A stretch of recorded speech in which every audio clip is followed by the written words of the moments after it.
Ancient ethics differs from modern ethics in that it is eudaimonistic. Aristotle in particular considered happiness, eudaimonia in Greek, as the legitimate aim of any moral action.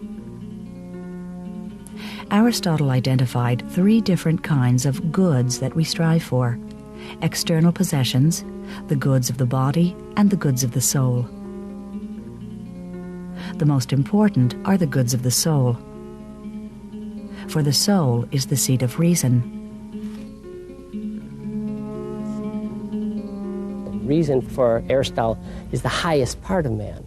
Reason, more than anything else, Aristotle said, is man. Reason is the divine part of man. So this capacity to reason, which enables us to engage in what Aristotle called the contemplative life, the highest form of life for man, and which also allowed us to have things like religion, language, and morality.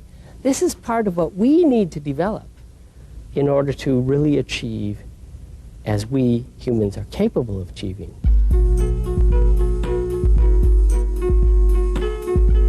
Aristotle rejected the universal idea of the good, holding that what is good cannot be identical for all men.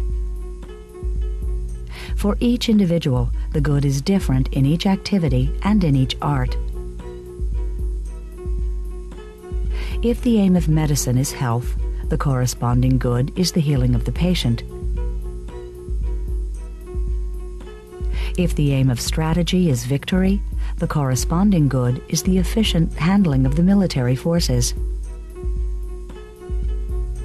So in each and every action and decision, good is the function which helps achieve the desired aim.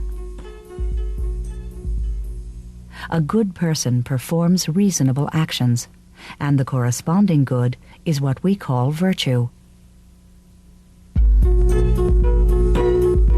Aristotle claimed that for an act to be moral, it must be the result of a conscious decision. Therefore, free will is a necessary condition for an act to be considered moral. If you can't exert your will, your actions cannot be morally condemned.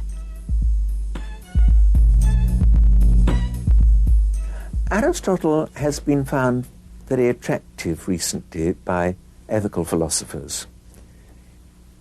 A very central part of his work on ethics has to do with how to be good people. His ethics is not couched very much in terms of right and wrong, which are ideas that have been prominent in recent centuries. It's couched in terms of practicing virtue, and many people have found this attractive. I don't think that rules in ethics are going to both be informative and work. Of course, there are philosophers who think that way. I think Kant was one of them. He thought that there were rules in ethics. But Aristotle thinks that rules, except rather specific rules, aren't going to work. Rather, what you should do is this. You've got to work out what's most important in life, and then instead of having a set of rules, you've got to be able to spot. Now, only a few people are good at spotting, but there are people who are good at spotting. There are people who are phronemoi, to use the Greek plural word, who are wise men. And if you don't feel you're a wise person yourself, the best thing you can do is to look around for a wise person to guide you. It is by doing just acts that the just man is produced, and by doing temperate acts, the temperate man.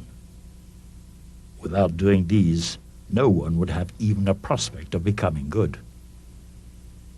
But most people do not do these, but take refuge in theory and think they are being philosophers and will become good in this way, behaving somewhat like patients who listen attentively to their doctors, but do none of the things they are ordered to do.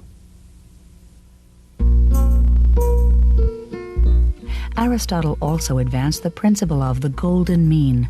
According to Aristotle, for every human disposition or desire, there are those who are too extreme in some way, too quick to anger at perceived insults, for example, or too mild in the face of injustice.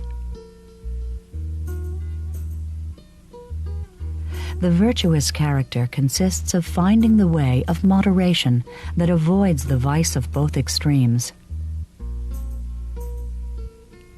Thus, we should neither squander our money irresponsibly, nor should we be so tight-fisted that we share nothing with others. Generosity is the golden mean between these two extremes.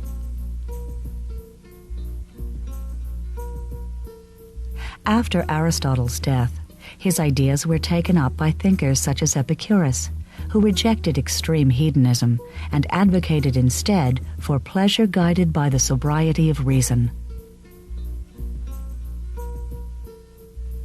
He held that transparency is the litmus test for ethical behavior. Commit no act that you would want to hide from others. The just man is the freest of all men from disquietude, but the unjust man is a perpetual prey to it.